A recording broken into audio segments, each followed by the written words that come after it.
अस्सलाम वालेकुम नाज़रीन। इशूज़ में तव्हांखे भली कार। नाज़रीन, इंतहाई अफ़सोसनाक वाक़ियो बलोचिस्तान में पेश आयो आहे। अॼु हिकु बलोच न्याणीअ खे संदसि ॿिनि पुटनि जे लाशनि समेत धरणो हयो वियो आहे। कोयटा में उनजो एहतजाज, लाशनि खे रखी एहतजाज कयो पियो वञे। अॼु उन हद ताईं मजबूर थिया आहिनि माण्हू त उहो लाश रखी उन लाइ एहतजाज पिया कनि त उन बलोच न्याणीअ खे ऐं उनजे बचनि खे उनजे क़त्ल जो इंसाफ़ मिली सघे।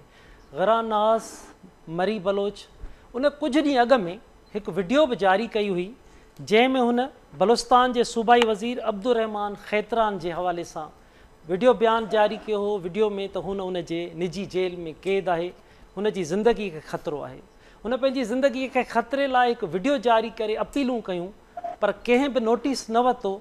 अॼु उनखे उन ई बलूचिस्तान जे ज़िले बारखान जे इलाइक़े हाजी कोट में जे भरिसां हिकु खूह में उन जा बेदर्दी सां क़त्ल करे उन जो लाश उछलाया विया। इंतहाई अफ़सोसनाक इहा सूरत हाल आहे त दुनिया किथे हिते पहुती आहे। दुनिया जदीद खां जदीद थींदी पई वञे, अञा ताईं उहो पुराणो कारो दौरु हली रहियो आहे। बलूचिस्तान जा जीअं त हूअं त तमामु घणा इशूज़ आहिनि, पर इंसानी हक़नि जा हेॾा वॾा इशू थियनि था। अॼु उहा मजबूर उन न्याणीअ जो लाश आहे, उनजे बचनि जो लाश आहे। अञा उन जा 4 ॿारड़ा, हिकु न्याणी 4 पुटड़ा अञा उहे क़ैद आहिनि। उहे निजी जेल, हिन दौर में निजी जेलनि जूं ॻाल्हियूं कयूं थी वञनि। केॾी वॾी अफ़सोसनाक सूरत हाल आहे। असां हिन अहम इशूअ ते ॻाल्हि ॿोल्हि कंदासीं। असीं हिन मामले खे ॾिसण जी कोशिशि कंदासीं त इहे आख़िर अहिड़ा इंसानी हक़नि जूं भञकड़ियूं छो थी रहियूं आहिनि, छो जवाबदार गिरफ़्तार थियण में अञा देरि लॻी रही आहे, छो असांजा इदारा उन्हनि ताईं पेरां न पिया पहुची सघनि। हिन अहम इशूअ ते ॻाल्हि ॿोल्हि लाइ असांखे कोयटा मां सीनियर सहाफ़ी इस्माइल सासोली साहब जॉइन कयो आहे, जॾहिं त Zahra Khan human rights activist आहिनि, उन्हनि बि असांखे जॉइन कयो आहे। इमदाद सुमरो साहब सीनियर सहाफ़ी आहिनि, उन्हनि बि असांखे जॉइन कयो आहे। एडवोकेट अब्दुल हई बलूचिस्तान जा ह्यूमन राइट्स एक्टिविस्ट आहिनि, उन्हनि बि असांखे जॉइन कयो आहे। तव्हां सभिनी खे वेलकम थो चइजे। असीं कोशिशि कंदासीं हिन मामले ते बलूचिस्तान हुकूमत जे ज़िम्मेवारनि खे बि असां लाइन ते वठूं ऐं ॿियनि जेके ज़िम्मेवार आहिनि उन्हनि खे वठूं, ऐं मुतासिर जेकी फैमिली आहे, एहतजाज जेको हली रहियो आहे, उन्हनि खे बि असां लाइन ते वठूं। त तव्हां सभिनी खे वेलकम थो चइजे। बातचीत की शुरुआत मैडम ज़हरा खान में आपसे करता हूँ। आप कैसे देख रही हैं इंसानी हुकूक की इतनी भनकिड़ियाँ हो रही हैं? क्या आप देख रही हैं एक औरत, एक माँ का लाश आज रोडों पे पड़ा हुआ है? कहाँ आप कमी कोताहियाँ आपको नज़र आ रही हैं? ये कोताहियां हर जगह ही नजर आ रही है। मतलब ये कोई पहला वाकया नहीं है और ना ही कोई ये आखिरी वाकया हम समझते हैं कि होगा। रियासत जो है जिस तरीके से यहाँ के जो हुक्म जिस तरीके से उन्होंने हर चीज को रखा हुआ है कि इंसाफ मांगने भी अगर हम जाएं तो इंसाफ के इदारे भी जो है वो खुद जो है हमें इंसाफ करते हुए नजर नहीं आते, चाहे वो पुलिस का इदारा हो, चाहे वो अदलिया है, चाहे वो कोई और जगह है। तो हमें हर जगह जो है वो पामाली नजर आती है, और ये पामाली आज से नहीं है, कई अरसे से। और जब हम आइन के मुताबिक बात करते हैं, आइन के इश्यूज को उठाते हैं, आइनी इश्यूज को उठाते हैं, इंसानी हुकूक की बात करते हैं, तो हमें गद्दार कर दिया जाता है इस पुल का, हमें जो है वो दहशतगर्द कहा जाता है। तो ये जो सोच है अगर हमारी, और इस सोच को जो है वो हम कहीं खत्म नहीं कर पाएंगे, तो ये जो है वो इस तरह की ज्यादा इंसानियत सोच वाकया जो है वो हमारे सामने आते रहेंगे। लेकिन आप देख लें कि 20वीं सदी में भी जो है आज भी कबायली निजाम जो है वो हमारे यहाँ पे रूल करता है, कबायली निजाम भी मौजूद है। इसके अलावा भी बहुत सारी चीजें हैं कि जहाँ औरत को जो है वो जिंदा गौर करना है, औरत को जो है वो तालीम ना दिलवाना, औरत को जो है जो उनके हुकूक है वो ना देना, जो है वो एक आम सी बात है। मतलब औरत जो है एक इंसान ही है यहाँ पर। और ये वाकया जो है वो वीडियो के तौर पे हमने पहले भी देखा था, हमने देखा कि कहीं किस तरीके से जो है वो इनको अगवा किया जा रहा है। मतलब यहाँ पे मिसिंग पर्सन भी बहुत सारे वाकयात हमारे सामने। और बलूचिस्तान ऐसी जगह है कि जहाँ पे जो भी वाकयात होते हैं वो मेन स्ट्रीम मीडिया से जो है वो दूर होते हैं। लेकिन अच्छी बात यह है कि एटीएन ने इस इशू को उठाया और इस पर बात कर रहे हैं। तो बुनियादी सवाल ये है कि खुद जो आइन बनाने वाले हैं, खुद जो कवानीन बनाने वाले हैं, अगर वो किसी चीज को बेहतर करना चाहते हैं तो वो चीजें हो सकती है। इंसान हमेशा जद्दोजहद करता है, आवाज उठा सकता है, वो जहाँ पे पहुंच सकता है वो पहुंचता है। लेकिन मेन चीज ये है कि जहाँ पे 300 लोग बैठ जाते हैं और जहाँ ताकत की जोर पर जो है वो कब्जा किया जाता है, तो ये सारे निजाम जो है इसको ठीक करने की जरूरत है। तो बुनियादी खराबी हमारे निजाम के अंदर है कि जिसको ठीक होने की जरूरत है। बिल्कुल ठीक कह रही हैं मैडम ज़ेरा खान आप कि इंसानी हुकूक की पायमाली हो रही है इस जदीद दौर में, ये सब कुछ यहाँ पर हो रहा है। इस्माइल सासोली साहब, तव्हां बलूचिस्तान में रिपोर्टिंग कयो पिया, अॼु लाश रखी धरना हया विया आहिनि, सूरताल खे कीअं था ॾिसो, छा थो नज़र अचे, पेरा कहिड़े तरफ़ वञनि था ऐं जवाबदारनि जी गिरफ़्तारी लाइ हुकूमत छा करे रही आहे, कहिड़ा फ़ैसिला वरिता विया आहिनि, असांखे ॿुधाइजो। जी बिल्कुल, कल रात का जॾहिं लाशूं आंदा आहिनि ऐं हिते वेठा आहिनि रेड ज़ोन में, एहतजाज हिते थधि बि आहे, वेठा आहिनि हिते एहतजाज हिनजी जारी आहे। मगर हुकूमत जी तरफ़ां दावा त घणा थियनि पिया, राति बि इन्हनि जेको इल्ज़ाम आहे पिया कि सरदार अब्दुर्रहमान खेतान जेको सूबाई वज़ीर आहे हिन ते, त हिन जे 5 ॿार हिननि वटि आहिनि ऐं हिन जे अलावा हिन ते इल्ज़ाम आहे त क़त्ल में ही मुलविस आहे। मगर हुकूमत जी तरफ़ां जेको JIT ठाहियो, JIT जो सरबराह बि उन्ही डिवीजन जो जेको DIG है उनके ठाया आहिनि। त राति बि पुलिस कोयटा में जेको घर आहे सरदार अब्दुर्रहमान खेतान जो, हिते बि छापो हई, ॿारनि खे बाज़ियाबी लाइ नाकाम थियो।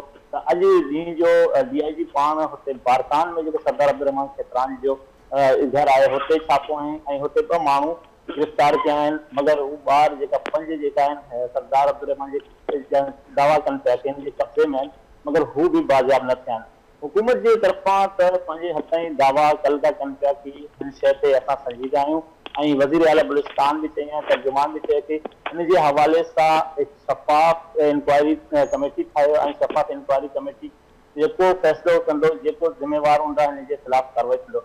मगर मेन शइ असां पाण ॾिसूं था ई कि हिकु शइ ते वज़ीर सूबाई वज़ीर जेको काबीना में वेठो आहे, अगरि इख़लाक़ी तौर ते हिन में थींदो आहे वज़ीर आला हिनखे या दीन रिफ़ाए करे, तो हिन खां बाद काबीना जे हवाले से बाद में हिन खां अगरि शफ़ाफ़ इंक्वायरी थिए, हिन ते साबित न थिए त हू दुबारो अचे, मगर अहिड़ा का इक़दामात न विया आहिनि। ऐं जेका धरना ॾियण वारा आहिनि हुननि जो इहो मुतालबो आहे कि सरदार अब्दुर्रहमान हिन क़त्ल में मुलविस आहे ऐं हिननि जे ख़िलाफ़ FIR कनि ऐं जेका 5 ॿार आहिनि हिननि खे हिन खां बाज़ियाब कनि। अॼु IG बलूचिस्तान कुछ देर पहिरीं पंहिंजो बयान जारी कयो, मां पाण हिन केस खे निगरानी कयां थो ऐं हर शइ खे मां ॾिसां पियो, यकीन दान कयां थो, जेका ॿार अगवा थियनि ऐं या कंहिंजे जेल में आहिनि त हिननि खे मां हर सूरत बाज़ियाब कंदुमि। ही दावा त आहिनि, मगर अञा ताईं 48 घंटा गुज़रजी विया आहिनि हुकूमत बलूचिस्तान जे हवाले सां, हिन वाक़े जे अञा ताईं FIR न कटिया आहिनि। त हिन खां अंदाज़ो लॻाइनि पिया कि जेको धरना ॾियनि था हू चवनि था कि FIR बि कटनि ऐं कार्रवाई थियनि। वज़ीर आला बलूचिस्तान पाण त किथे वाज़े कर न आयो, बयानात जारी थियो वज़ीर आला जे हवाले सां, तर्जुमान बि जारी थियो ऐं वज़ीर दाख़िला बलूचिस्तान बि दावो करे पियो कि हिन ते कंप्लीट जेको इंक्वायरी आहे थींदो। मगर धरना ॾियण वारनि जो हिकु ई मुतालबो आहे कि जेको सूबाई वज़ीर सरदार अब्दुर्रहमान खेतान हिन जे ख़िलाफ़ FIR कजे ऐं हिन जे ख़िलाफ़ कार्रवाई थिए। मगर अञा ताईं अहिड़ा मतिलबु कि यकीन हाणे त कराइनि पिया हुकूमत जी तरफ़ां। राति कमिश्नर कोयटा बि वियो हो ऐं पुलिस जी तरफ़ां माण्हू धरण वारनि सां ॻाल्हाइनि था, मगर अञा ताईं का सूबाई वज़ीर हिननि सां न वियो आहे ऐं ॻाल्हाए न थियो। बाक़ी पूरे बलूचिस्तान में हिन वाक़े जे हवाले सां घणो गुस्सो आहे, पूरे बलूचिस्तान में मुख़्तलिफ़ शहरनि में धरना आहिनि। अॼु पाण जेको बारकान इलाइक़ो ज़िलो आहे उन जे बारकान जे शहर बंदि आहिनि, हुन बि माण्हू धरना ॾियनि था हिन वाक़े जे ख़िलाफ़। ही सूरत हाल इहो आहे मौजूदा। ऐं इन खां अलावा वज़ीर आला बलूचिस्तान जेको कमेटी ठाहियो आहे त ही कमेटी पंहिंजी इंक्वायरी शुरू कयो, मगर कुझु हिन कमेटी ते जेको धरना ॾियण वारा आहिनि हुननि जो तहफ़ुज़ात आहिनि, हू चवनि था हुन इलाइक़े जा DIG ऐं SSP ऐं डिप्टी कमिश्नर की कमेटी में वेठा आहिनि जेके हिननि खे ट्रस्ट न आहे। असल में ही सरदार ऐं सरदार जे पुट जो जेको झगड़ो आहे हिन जे विच में 3 माण्हुनि जो क़त्ल थियो आहे, हिन जे हवाले सां हुकूमत खे अञा संजीदगी ऐं हिन जे हवाले सां ज़्यादा इक़दामात करणु घुरिजे। मगर हुकूमत जे तरफ़ां जेका इक़दामात आहिनि हू ॾिसण असां हुन लेवल सां नथो थिए जेको फौरी तौर ते थियनि। हिते वरी वाक़े जे हवाले सां वज़ीर आला खे फौरी तौर पर वॾे सतह ते हिकिड़ो कमेटी जुडिशनल कमेटी ठाहे हिन ते बहितर इंक्वायरी थिए ताकि जेका लवाइकीन धरना ॾेई लाश रखे वेठा आहिनि त हुननि खे मुतमइन थियनि। बिल्कुलु इस्माइल, तव्हां सही था चओ, हेॾो वॾो इशू आहे, हेॾो वॾो मामिलो आहे, लाश रखी धरणा, अञा ताईं जवाबदार गिरफ़्तार, उन वाज़े वीडियो में बि उन मक़तूला उन मज़लूम औरत ॿुधाए चुकी आहे। इमदाद सुमरो साहब, तव्हांखे यादि हूंदो त मनु भील जो बि सिंध में अहिड़ो वाक़ियो थियो हो। मनु भील बि हैदराबाद प्रेस क्लब आॾो उन केतिरी वक़्त ताईं एहतिजाज कयो त संदसि ॿारड़ा हिकु ज़ालिम वॾेरे जे क़ैद में आहिनि। अॼु उहा औरत बि ऐं उन खां अॻु में उनजो मुड़ुसु बि 2019 खां वठी उहो एहतिजाज करे रहियो आहे, अपीलूं करे रहियो आहे त संदसि ॿार क़ैद आहिनि, पर को नोटिस न वरितो वियो। अॼु उहे हिकु त क़तल थिया, हिकिड़ा अञा 5 ॿारड़ा क़ैद आहिनि। तव्हां छा था ॾिसो ही जेके भंजकिड़ियूं थी रहियूं आहिनि इंसानी हक़नि जूं हिन जदीद दौर में, इन खे कीअं था भेट करे सघूं पाण दुनिया सां? महिरबानी असलम। ॾिसो, मनु भील खे सुप्रीम कोर्ट जे चीफ जस्टिस उन वक़्त जे इफ्तिखार मोहम्मद चौधरी नोटिस वरितो, पर मनु भील खे पंहिंजा माइट न मिली सघिया। इन मां तव्हां अंदाज़ो लॻाए सघो था त सिंध में बलोचिस्तान में सरदारी वॾेरे को निज़ाम, जेको बदबूदार जागीरदारी निज़ाम, पीरी बुरीदी वारो निज़ाम केतिरो त वधीक मज़बूत आहे, तमामु घणो मज़बूत आहे। मनु भील खे इंसाफ़ न मिली सघियो। हीअ जेका ख़ातून ही मरी साहिब आहे, इहा वेचारी क़ुर शरीफ़ खणी इंसाफ़ लाइ बाॾाईंदी रही, पुकारींदी रही। मुल्क जे रियासती इदारनि जे आॾो कंहिंजे बि कन ते का जूं न सुरी। सुप्रीम कोर्ट ख़ामोश रही, बलोचिस्तान हुकूमत ख़ामोश रही, ऐं उन्हनि जी ख़ामोशी उहा मुजरिमाना ख़ामोशी आहे। ॿी जेका ॻाल्हि मां तव्हांखे इहा ॿुधायां त बारखान जो इलाइक़ो हुजे, सिंध जो उहे इलाइक़ा जिते सरदारी ऐं जागीरदारी निज़ाम मज़बूत आहे, त उतां जे सरदारनि जागीरदारनि उतां जे अवाम खे केॾे पसमंदा सूरत हाल में रखियो आहे। कराचीअ में जेको जोखियनि जो सो कॉल्ड सरदार आहे, उहो कराची जे मेगा सिटीअ में रहण जे बावजूदि पंहिंजी कम्यूनिटीअ जे माण्हुनि जोखियनि खे कहिड़े बदतर हालतुनि में रखियो वेठो आहे, इहो तव्हां सभिनी जे साम्हूं आहे। इन जागीरदारी सिस्टम जी असां बदबूदार शिकिल असां मेहड़ में ॾिठीसीं, जिते सरदार जे हुकुम जी हुकुम अदोली करण जे करे 3 माण्हू जेके आहिनि से ॾींहं ॾिठे जो मारिजी विया। असां इन सरदारी निज़ाम जी बदबूदार शिकिल सिंध में ॿी यार ॾिठीसीं, जॾहिं जोखिया सरदारनि पंहिंजे क़बीले जो हिकिड़ो नौजवान क़तल करे छॾियो। इन जी बदबूदार शिकिल 2 ॾींहं पहिरीं असांखे कंबर में नज़र आई, जॾहिं हिकिड़ो बैरिस्टर शेख साहब आहे, उन सोशल मीडिया ते सरदारी निज़ाम जे ख़िलाफ़ कुझु ॻाल्हायो त मक्सी बिरादरीअ जा जेके नादर मक्सीअ जा माण्हू आहिनि, उन्हनि जे घर जो घेराव कयो, उन्हनि जे घर ते मुसल हमिलो कयो, गोलियूं वसायूं, ऐं हिन महिल ताईं उन मामले जो को बि केस दाख़िल न थी सघियो आहे।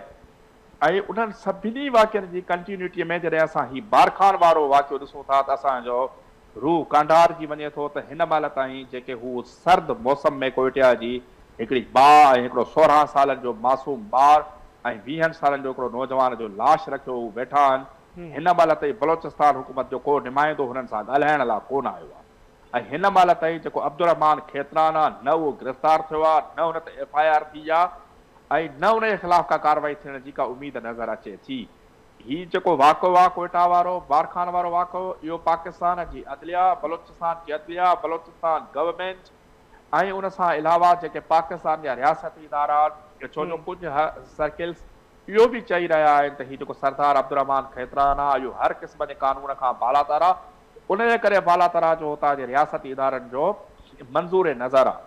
त इहा सभु इन्हनि इदारनि जे ॾाढो हिकिड़ो सवालिया निशान आहे, इन्हनि जो हिकिड़ो इम्तिहान आहे त हिननि माण्हुनि खे इहो इंसाफ़ मिले थो। जेकॾहिं हिननि माण्हुनि खे इंसाफ़ न मिलंदो त बलोचिस्तान जा जेके हालात अॻे ई ख़राब आहिनि ऐं कुझु नाराज़ माण्हू जेके आहिनि से पहाड़नि ते वेठा आहिनि, त बलोचिस्तान जे अवाम खे, बलोचिस्तान जे नौजवाननि खे इहो पैगाम ॾिनो थो वञे त तव्हांजे मसइलनि जो हल सिर्फ़ु हथियार खणण में आहे ऐं तव्हांजे लाइ इंसाफ़ जा दरवाज़ा बंदि आहिनि। जीअं मौलाना अबुल कलाम आज़ाद चयो त कानून असांखे हिते कोरीअड़े जो ॼार नज़र अचे थो, जंहिंमें जेको मज़बूत ढॻो आहे उहो उनखे पंहिंजे सिंग सां टोड़े वञे थो ऐं जेको कमज़ोर मच्छर आहे असांखे हुन में फासंदे नज़र अचे थो। असांखे इहो प्रेशर वधाइणु घुरिजे, जेके इंसानी हक़नि जूं तंज़ीमूं आहिनि, सियासी तंज़ीमूं आहिनि, त जेसि ताईं इहो सरदार अब्दुर्रहमान खेतरान हिन मां कैबिना मां बरतरफ़ नथो थिए, इहो गिरफ़्तार नथो थिए, इन ख़िलाफ़ केस दाख़िल नथो थिए, तेसि ताईं इहा जिदोजहद जारी रखणु घुरिजे। इन जिदोजहद खे सिर्फ़ु बलोचिस्तान जी जिदोजहद न सम्झणु घुरिजे, पर पाकिस्तान जे कुंड कुड़च मां हुन जे लाइ आवाज़ उथणु घुरिजे। ऐं असां उमेद था कयूं पाकिस्तान जे इदारनि मां, ख़ासि तौर ते सुप्रीम कोर्ट ऑफ पाकिस्तान मां, त हिन वाक़िए जो नोटिस वठंदे हिन जा जेके जवाबदार आहिनि, जेके हक़ीक़ी जवाबदार आहिनि, इहे न त सरदार पंहिंजे तरफ़ खां कंहिंखे क़ुर्बानी जो बकरो बनाइनि, जेके हक़ीक़ी जवाबदार आहिनि उन्हनि जवाबदारनि खे कैफ़र किरदार ते पहुचायो। बिल्कुलु इमदाद साहब, ठीक था तव्हां चओ। एडवोकेट अब्दुल हई साहब, आप इंसानी हुकूक के लिए बलूचिस्तान में काम भी कर रहे हैं, क्या आप समझते हैं जिस सरदार के ऊपर इल्ज़ाम है अब्दुर्रहमान खैतरान, उनकी गिरफ्तारी अमल में आ सकेगी? समाज की, सोसाइटी की तरफ से प्रेशर डेवलप हो रहा है? Thank U very much. एक तो आप लोगों का प्रोग्राम इस अहम मौजू पे रखने का, बाकी दोस्तों का। जहाँ तक हम ग्राउंड रियलिटीज की तरफ देखते हैं, जो लीगल पर्सपेक्टिव से मैं देख रहा हूँ, एक तरह से तो सिविल सोसाइटी ही की प्रेशर देखिए, सोशल मीडिया आते प्रिंट जो गवर्नमेंट के मीडिया आते इसने तो कभी हाईलाइट नहीं किया इन चीज़ों को। ये तो सोशल मीडिया है, चाहे वो फेसबुक या ट्विटर वहाँ या व्हाट्सएप ग्रुप से ये सारे प्रेशर बिल्डअप हुआ और यहाँ पे बाकायदा कि in the form of action आज चाहे आपके पॉलिटिशियंस है, असेंबली की फोरम हो या सेनेट इससे पहले था, बाकी इसी वजह से वो इसको कंडेम भी कर रहे हैं। रही बात गिरफ्तारी की, हद तक देखा जाए वहाँ पे इन की कत्ल की बाबत या उनको अब से भेजा के रखने बाबत कोई ऐसे एफआईआर सरदार के खिलाफ नहीं है। क्योंकि अब भी अगर रेडिंग पार्टी थी जो परसों या तरसों उनके यहाँ पे क्वेटा वाले घर पे, जो पता है कोई अकूबत खान है उनकी जो निजी जेल है वो तो क्वेटा में नहीं है, मगर कल चापा इसकी निजी जेल की तवज्जुह से उसको देखते हुए इन लोगों ने क्वेटा में चापा इसके घर पे मारा जो यहाँ पे पटेल बाग में है। ठीक, वहाँ पे सर्च अमल में लाई गई, मगर हुकूमत को आज भी ये पता है कि जो उनकी असर रसूख है वो क्वेटा में कम है, जो अपने इलाके में बातनाम पे ज्यादा है, वहाँ पे इनके कैंप्स हो, इनकी मरकज हो, इनकी पावर हो, वहाँ पे ज्यादा डेवलप होती है, बजाय अब यहाँ वहाँ उनके घर पे रेड करूँ चीजों को। अब मसला ये कि एफआईआर तो नहीं है, सिर्फ और सिर्फ प्रेशर जो सिविल सोसाइटी की है या एहतजाज कुनंदा की दो ही डिमांड है, ज्यादा से ज्यादा 6 डिमांड तो रखे, 12 इंपॉर्टेंट दो है इसके खिलाफ एफआईआर हो, बच्चे 5-6 वो किसी भी तरीके से सेफ रिकवर हो। अब हुकूमत की यकीन दहानी भी है और आईजी साहब ने भी इसी बात को एंडोर्स किया है, उसने कहा टीमें रवाना हो चुकी है। अब आज तक की प्रोग्रेस ये है कि कोई एफआईआर उसके खिलाफ नहीं है। चलो एफआईआर काट भी लेते हैं, माजी की मिसालें आपके सामने है। एफआईआर अगर देखा जाए राव के खिलाफ भी था, क्या हुआ उसको, ठीक है, उजैर बलोच उसके खिलाफ भी एफआईआर आपके थे, क्या हुआ उसको। इसी तरह आपके हमारे ये सरदार अहमद रिंद साहब के खिलाफ भी कत्ल के कितने एफआईआर थे, आज क्या रिजल्ट है। बाकी नवाब सरदारों के खिलाफ भी एफआईआर होते रहते हैं, ठीक है, ऑलमोस्ट कत्ल के हैं। मक्सी साहबा के खिलाफ भी एफआईआर हुए। तो मुझे बताए कि यहाँ पे इनको किसको सजा आज तक हुई है, ठीक है, क्योंकि यहाँ पे तो आपको तो जो हमारी वीक सिस्टम है, जिन विटनेसेस के ऊपर चलते हैं, विटनेसेस कोई नहीं मिलता है, वो सारे धड़ाधड़ की एफआईआर के बाद बरी होती है। आज जब मामला ठंडा हो जाता है, मसला ये होता है कि क्योंकि हमारे रूल ऑफ लॉ कमजोर है, हमारी कोर्ट कमजोर है, हमारी जो तमाम इदारे हैं वो इन्फ्लुएंस हो चुके हैं, मुख्तलिफ इदारों के अंडर में है या उनके पावर्स में है। आज मिसाल तौर पर कुछ सरदार है, वो किसके जरिए आते हैं, मतलब आप मुझे बताएं कि इसकी कारकर्दगी अगर अब्दुर्रहमान साहब के हम देखें तो पिछले 6 दफों से असेंबली के मेंबर लगातार होते आ रहे हैं। बीच में जब वो डिस्क्वालीफाई तो उसकी वाइफ आई, उस इलाके से कोई इसको सुपरसीड करने वाला नहीं है, इसको जीतने वाला नहीं है, वो अपने असर रसूख से आप उसे बदमाशी का वर्ड यूज करो, उसे पैसे का करो, उसे डराव धमकाव करो, तो आज तक वो असेंबली में आता आ रहा है, ठीक है, उस एरिए में नहीं है। फिर जो गरीब तबका है आपने उसे खुद से मुख्तलिफ हवालों से वो डिप्राइव्ड है। ये अगर मोहम्मद खान मरी साहब की बात देखा जाए, वो खुद इनकी वीडियोज ऑन द रिकॉर्ड कहता मैं इसके घर में मजदूरी करता था, मैं इसका नौकर था, मेरे बच्चे सारे मिलकर कर काम करते। जब इसका और बेटे का क्लैश हुआ तो वो मेरे उसके बेटे के खिलाफ इसे बतौर विटनेस लाना चाहता था, इसने इनकार किया तो इसके बच्चों को इसने यरगमाल बना लिया, जिसके बाबत इसने मुख्तलिफ अदवार में 2 सालों से मुख्तलिफ जगहों पे प्रोटेस्ट कर रहा है, चीजें कर रहे हैं, कोई सुनवाई उसकी नहीं हो रही है। This is the weakness of system. आज सिविल सोसाइटी ने मुख्तलिफ इशू पहले भी उठाए हैं, तो सिविल सोसाइटी के एक टाइम पे डेवलप है। फॉर एग्जांपल मैं छोटी मिसाल आपको दूं, यहाँ से खिलजी वाला मसला था, जिसने जितने इसके वीडियोज वायरल हुए, ठीक है, उसने कितने फीमेल के साथ ज्यादती की है, तो उसके वीडियो वायरल हुए, एफआईआर दर्ज हुआ, आज रिजल्ट गया, उसे मैक्सिमम 3 साल की सजा हुई, वो कुछ अर्से के बाद निकल जाएगा। जो इतनी सिविल सोसाइटी की तगोदो, प्रोटेस्ट, मीडिया, XYZ बड़ा उरूज तक गया चीज है, उसके बाद रिजल्ट क्या निकला, पौधा पहाड़ निकला चूहा। हमारी सिस्टम में जब तक इन्फ्लुएंस ऊपर की जो पॉलिटिकल सिनेरियो को लाने और ले जाने, असेंबली में अपने बंदों को लाना या सोकाल सरदारों को डेवलप करना, आज बलूचिस्तान में तो बाकायदा एक नया मशीनरी, नई कंपनी बनी है, हर कौम में 2-2 नए सरदार बनाए जा रहे, इवन के अब नवाब भी आ गए। पहले यहाँ पे हमारे नवाब कम थे, नवाब तो नहीं आते थे, मतलब उसके भाइयों को या नवाब के ओहदे पे लाने, किसी इंडिपेंडेंट को इनडायरेक्ट को नवाब के ओहदे पे, नए सरदार, हर कौम में 4-4 सरदार बनाए गए, हर एक को सरदारी का लकब दे के आगे लाते। ये कौन लोग थे? जाहिर है वो पावर भी वही डेलीगेट इनको कर रहे हैं, मिसयूज ऑफ पावर तो उसी की वजह से है।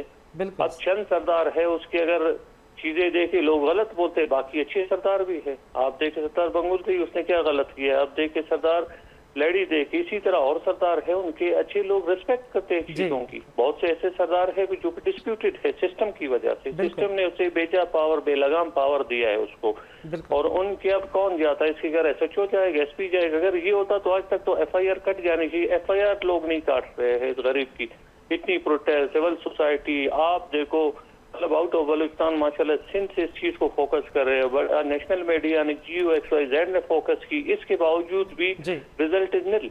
तो ये हमारी सिस्टम है, जब तक हम एक पॉजिटिव सिस्टम में नहीं आएंगे, चीजों को बड़ा रिफाइन नहीं करेंगे, इसको रूल ऑफ लॉ को डेवलप नहीं करेंगे, ये सो मोटो मनपसंद लोगों के लिए क्यों उठाए जाते हैं?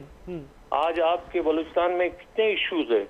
बिल्कुल अब्दुल्ला सही, बिल्कुल आप बिल्कुल ठीक कह रहे हैं, फेंकना, उसको दरगोर करना, ये चीजें तो कॉमन हो चुके हैं बलूचिस्तान में। This is not a new thing for people. ये क्या हुआ कि एक खवातीन और बच्चों को मारा गया जो कि बलोच रिवायत में, पाकिस्तान की रिवायत में, इस्लामी माशरे में इसे गलत समझा जाता है कि आपका अगर दुश्मनी भी हो तो जिसमें खवातीन और बच्चों को कभी निशाना नहीं बनाया गया माजी में, इसने बनाया। बिल्कुल अब्दुल्ला, बहुत अफसोसनाक सूरत हाल है, बिल्कुल बहुत अफसोसनाक सूरत हाल है, सारी दुनिया इस पे सुन रही है, नोटिस ले रहा है, लेकिन अब अभी तक आप बता रहे हैं, हम सबको मालूम है इतने बड़े एहतजाज के बावजूद FIR दाखिल नहीं हो रही। मैडम जहरा खान, सिंध बलूचिस्तान कितने ही अरसे से, जब से हम रिपोर्टिंग कर रहे हैं, 20-25 सालों से तो मैं देखता आ रहा हूँ, निजी जेलों के खिलाफ एहतजाज हो रहे हैं, ह्यूमन राइट्स कमीशन बात कर रही है, सब बात कर रहे हैं, लेकिन निजी जेल्स ख़त्म नहीं हो पा रहे। क्या मैडम जहरा खान आप क्या समझती हैं, रुकावट क्या है, ये निजी जेल क्यों ख़त्म नहीं हो पा रही, आप क्या समझती हैं? देखिए, मैंने पहले कहा कि माइंडसेट की बात है। अब माइंडसेट हमारे यहाँ पे, मतलब मैंने जैसे पहले कहा कि हम 20वीं सदी में रहते हैं, लेकिन आज भी यहाँ पे दकियानूसी सोच जो है मौजूद है, चाहे वो जागीरदारी समाज मौजूद है, चाहे वो कबायली निजाम मौजूद है यहाँ पे, लेकिन ये इंटैक्ट है अभी तक सोसाइटी के साथ, जो आगे बढ़ना नहीं चाहते, जो खुद भी नहीं बढ़ना चाहते, ना अपने समाज के जो लोग उसमें बसते हैं, खासतौर पर औरतें, बच्चे, उनको भी आगे बढ़ना देते हैं। तो ये समाज की माइंडसेट का इशू है, और इस माइंडसेट के जो लोग हैं वो सारे के सारे पार्लियामेंट में करते हैं। मतलब ऐसा बंदा, ऐसा शख्स जो केयर के साथ बैठा हो, लगे इस तरह से, कुछ होंगे जो बात करते हैं लेकिन जो है वो प्रेशर में आ जाते हैं और काम नहीं कर रहे होते हैं। तो इसीलिए सिर्फ बलूचिस्तान में नहीं है, सिंध के अंदर भी है, काफी जगहों पे मौजूद है। लेकिन जैसे भाई ने यहाँ कहा कि ना, ये लोगों के प्रेशर की वजह से जो है ये जी मैडम जहरा नाज़रीन, मैडम जहरा खान जो डिस्कनेक्ट थी, जी ही राब्तो बहाल थे। जी मैडम, सॉरी जी। तो का जो है कुर्बान यहाँ पे, तो दूसरी बात मेन ये है कि यहाँ पे जो जस्टिस का सिस्टम है, जस्टिस का जो सिस्टम है वो भी बिल्कुल फेल हो चुका है। वो तबकात के लिए तो यहाँ पे काम कर रहा होता है, लेकिन जो मुल्क में जो उनके लिए उस तरीके से आवाज नहीं है। तो लोगों में एक सस्पिशन आती है कि अगर वो कोर्ट में भी जाएं या अगर पुलिस के पास भी जाते हैं तो नहीं होगा, उनकी बात सुनेंगे कि जिनकी जो है वो असला भी है, जिनके पास पैसा भी है, जिनके पास रिसोर्सेज भी हैं। तो जब हम ये माइंडसेट को चेंज नहीं करेंगे या दकियानूसी सोच को हम जब तक नहीं तब्दील कर पाएंगे, तब तक जो है वो सोसाइटी में तब्दीली का आना हमारे, मैं ये समझती हूँ।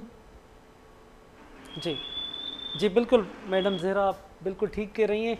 इस्माइल सासुली साहब, एहतजाज हली रहियो आहे, धरणे खे तव्हां बि कवर करे रहिया, छा उन जा वारिसनि जो छा मौक़िफ़ आहे, केतिरे वक़्त ताईं लाश रखी धरणो हयो वेंदो, या तव्हां छा था सम्झो त काबीना जो मेंबर आहे, सूबाई वज़ीर आहे, केतिरी हुकूमत सीरियस इन ते नोटिस वठंदी ऐं FIR दाख़िल थींदी ऐं गिरफ़्तारी थींदियूं ऐं जेको धरणो आहे उहो ख़तमु थी सघंदो?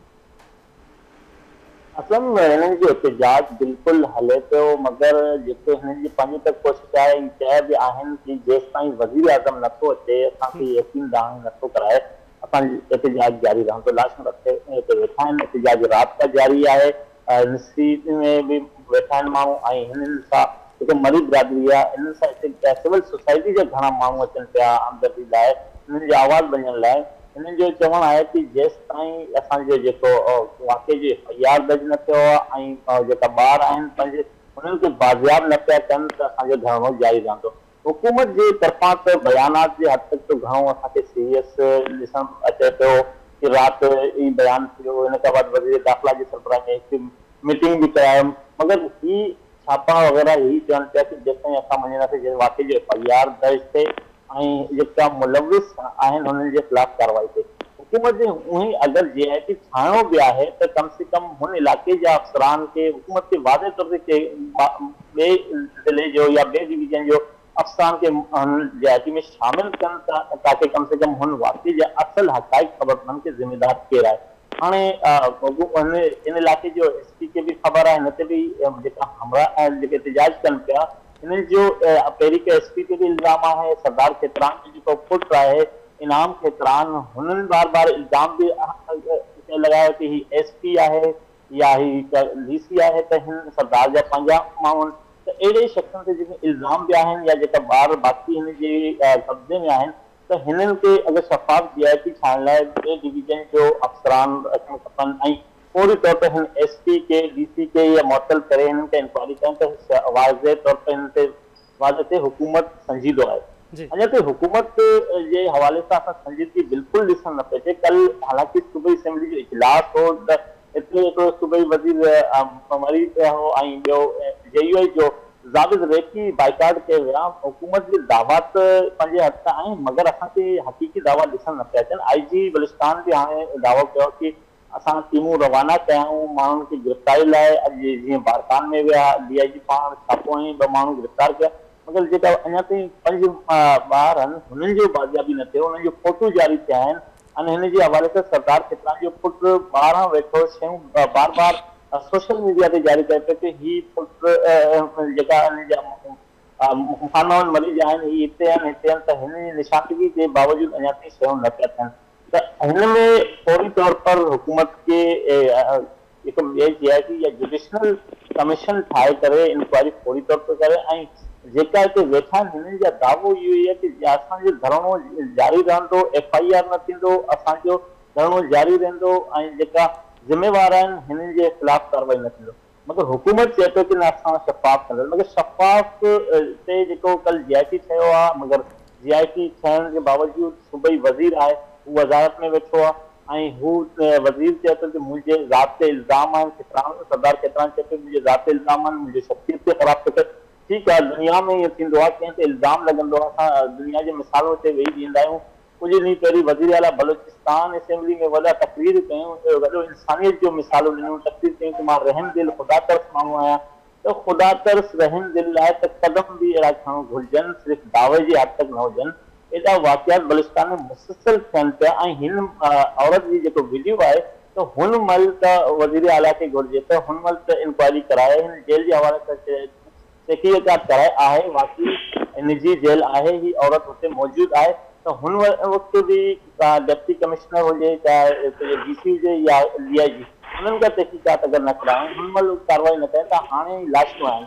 त हाणे 5 जेका ॿिया ॿार आहिनि त हुननि जो बि हवाले सां सिर्फ़ु छापा जेको आहिनि लॻनि पिया सिर्फ़ु 1-2 घरनि ते।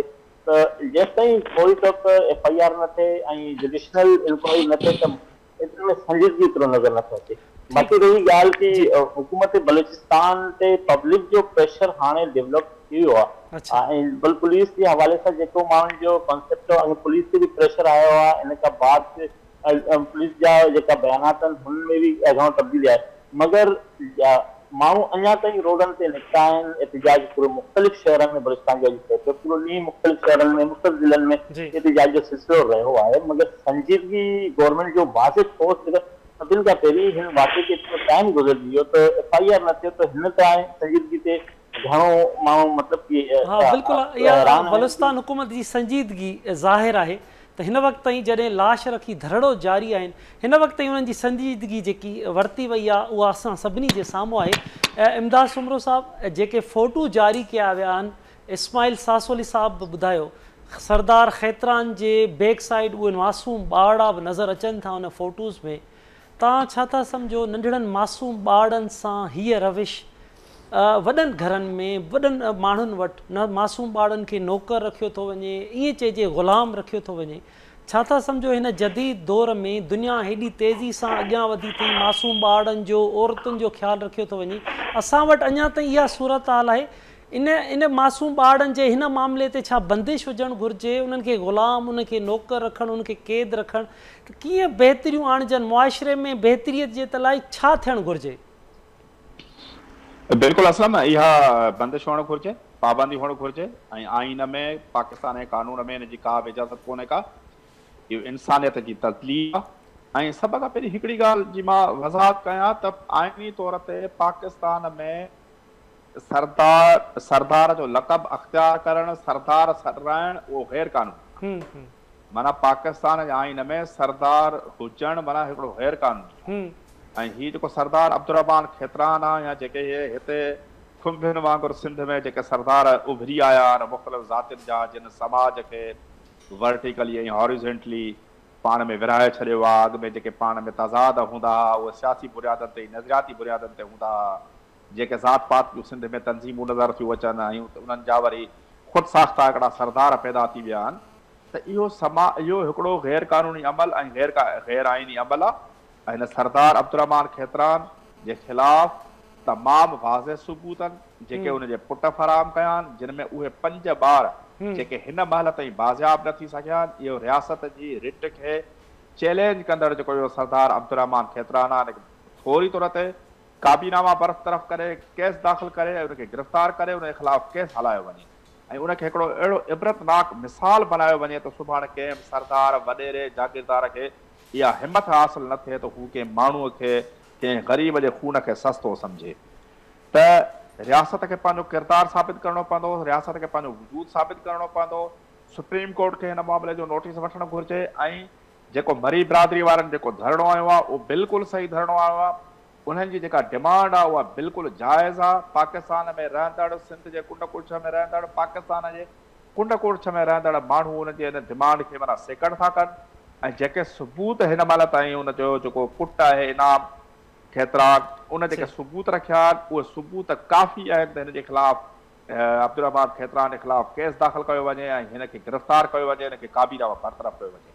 राति को जेको पुलिस, कोयटा पुलिस जो जेको छापो हो हिन जे कोयटा जी जॻह ते, उहो सिर्फ़ु हिकिड़ो निमाइशी छापो हो, आवाम जे गुस्से खे थधो करण जी हिकिड़ी नाकाम कोशिशि हुई। हिन महिल ताईं असांखे बलोचिस्तान जे कुंड कुड़छ ते जेका FC बीठल आहे उहा FC जो किरदारु नज़र कोन थो अचे। असांखे पैरामिलिट्री ट्रूप्स जो किरदारु नज़र नथो अचे, बलोचिस्तान पुलिस जो किरदारु नज़र नथो अचे, बलोचिस्तान जी जुडिशरी जो किरदारु नज़र नथो अचे ऐं बलोचिस्तान जो वज़ीर आला बि हिन महिल ताईं मुजरमाना ख़ामोशी अख़्तियार कयो वेठो आहे। हुन जे हवाले सां काफ़ी करप्शन जूं किसा साम्हूं ईंदा रहिया आहिनि त हू कराची जे ज़मीनुनि ते कब्ज़े में बि मुलविस रहियो आहे, हुनजे हब जे ज़मीनुनि ते बि तमामु घणी माना नज़र आहे ऐं हर तरह सां सिर्फ़ु पैसनि कमाइण जे लाइ हुन सियासत खे हिकिड़ो ज़रियो बनायो आहे। त हींअर हुन जे लाइ बि हिकिड़ो वॾो सुवालिया निशान आहे त हू पंहिंजो वजूद साबित करे, रियासत जो वजूद साबित करे, पंहिंजी हुकूमत जो वजूद साबित करे, पंहिंजे काबीना जे मेंबर खे कढी छॾे, FIR थिए, गिरफ़्तार थिए। जेकॾहिं हुन ते इल्ज़ाम कूड़ा साबित थियनि त भली पोइ हुनखे वरी वापसि इज़त एतिराम सां वठी अचनि, पर हिन महिल ताईं जेके आङुरियूं खजनि थियूं त हुनखे गिरफ़्तार थियणु घुरिजे ऐं इहे जेके ॿारनि खे गिरफ़्तार करे निजी जेलनि में रखी उन्हनि खां ग़ुलामी कराइणु, उन्हनि खां मज़दूरी कराइणु, इहो हिकिड़ो वॾो मुजरमाना फेल आहे ऐं इंसानियत जी तौहीन ऐं तज़लील आहे। इहा बिल्कुलु जेका आहे बंदि थियणु घुरिजे, जंहिंजी पाकिस्तान जे आइन में दुनिया में किथे बि को बि मिसाल कोन थो मिले। ठीक था चो इमदाद साहब। अब्दुल हई साहब, इमदाद सुमरो साहब सीनियर सहाफ़ी हैं, उनका भी ये कहना है, आप सुन रहे होंगे कि जितने भी रेट मारे जा रहे हैं, लगाए जा रहे हैं खैतरान सरदार के खिलाफ, वो फॉर्मेलिटी नज़र आ रहा है। आप क्या समझ रहे हैं, कानून की हुक्मरानी, कबीलाई निज़ाम ने कितना नुकसान दिया है हमारी सोसाइटी को? सर इसमें दो चीजें हैं ना, ये तो बड़ी चीज है ना। देखो सरदार के घर पे रेड हो रही है किसी की रिकवरी के बाबत, मैं आपको छोटी मिसाल देता हूँ, पुलिस की रवैये यहाँ पे छोटे लोग हैं, क्योंकि बड़े ऑफिसर चाहते हैं कि प्रोग्रेस हो, छोटे लेवल के लोग हैं वो छोटे मोटे खर्चों पे खुश होते हैं जो चीज़ों को लीक करते हैं। मिसाल कस्टडी ऑफ माइनर के केसेस कोर्ट में होते हैं, जब कोर्ट के पास SHO को नोटिस तामीली ले जाता है, तामीली पहले उनको इन्फॉर्म कर लेता है कि भाई कोर्ट का नोटिस है, आपके बच्चों को उठाने के लिए आ रहा है, आप निकल जाओ। इस तरह के कई एग्जाम्पल है। इसी तरह हमारी जो रेड्स वगैरह है वो नाकाम, देखो उसे हमने एक्सेस दिया, 3 दिन ये बड़ा इशू गर्म चलता रहा, 3 दिन के बाद अल्टीमेटली कोई बच्चा वो नहीं है, वो भी उसे पता है कि यार अब प्रेशर बिल्डअप हो रहा है, मेरे घर पे आएंगे, जाहिर है उसने अगर बच्चे रखे भी तो शिफ्ट किया किसी और के पास। देखो हम तो आज भी सरदार केतरान ही के घर पे जा रहे थे, वो क्वेटे वाले घर हो या उसके बारकान वाले हो, ठीक है, उसके तो जाहिर है कितना बड़ा असर रसूख है, इतने अरसे से वो उस एरिया में काबिज है, अगर उसको हम डॉन कह सकते हैं, जलाद कह सकते हैं, लोग इसको क्या टर्म यूज कर रहे हैं, जाहिर है उसकी मर्जी के बगैर वहां पे चिड़िया पर नहीं मार सकती, तो उसके घर पे रेड आप मारोगे। आप देखिए इसमें GIT की मिसाल आपको तो जो बनाएंगे उसमें आपके आई इंटेलिजेंस या SI MI की किसी चीज लोगों को डाला नहीं गया, या आम पुलिस के ऑफिसर नहीं इसको लीड करेंगे GIT को।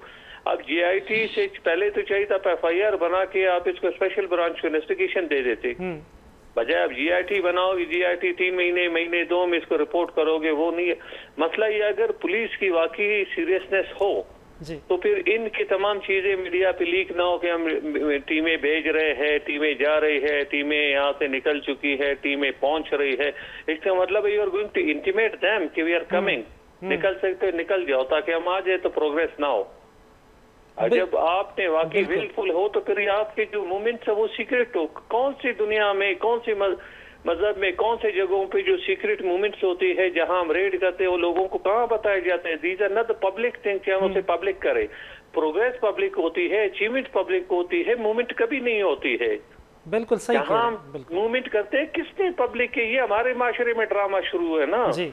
निकलने से पहले अब बंदे को बेदार करते यार हम निकल रहे हैं, पहुंच जाने से पहले अब आप लोग अपना कानून के साथ मजाक की जाती है, प्रोग्रेस ना हो। सही कह रहे हैं, बिल्कुल हाई साहब, बिल्कुल आप ठीक कह रहे हैं। हमारे मुआशरे में, सोसाइटी में कानून के साथ मजाक की जाती है।